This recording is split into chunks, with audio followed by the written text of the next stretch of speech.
আজ হচ্ছে 2023 সালের শেষ দিন, মানে 31শে ডিসেম্বর।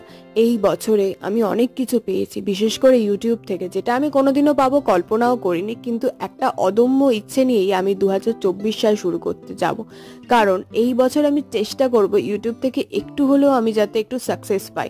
তো ল্যাদই খাচ্ছিলাম বাড়ি বসে বসে, কিন্তু একটা ফ্রেন্ডের কল পেয়ে ভাবলাম চলো একটু বেরিয়েই আসি। বললো চ একটু ফুচকাই খেয়ে আসি। তো ফুচকার লোভটা তো ছাড়া যায় না। ল্যাদ খাই ঠিক আছে, বাট এতটাও খাই না আমি।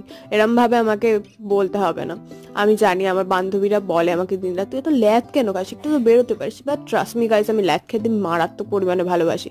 তো সব থেকে প্রিয় খাবারটা বাড়ি এসেই খেয়েছি, সেটা হচ্ছে চা। এটা ছাড়া তো নিউ ইয়ার শুরুই হতে পারে না আমার কাছে। আর একটা জিনিসও পেয়েছি, সেটা হচ্ছে গাছ। তো 2023 সালে অনেক কিছুই পেয়ে গেছি, কি বলো তোমরা?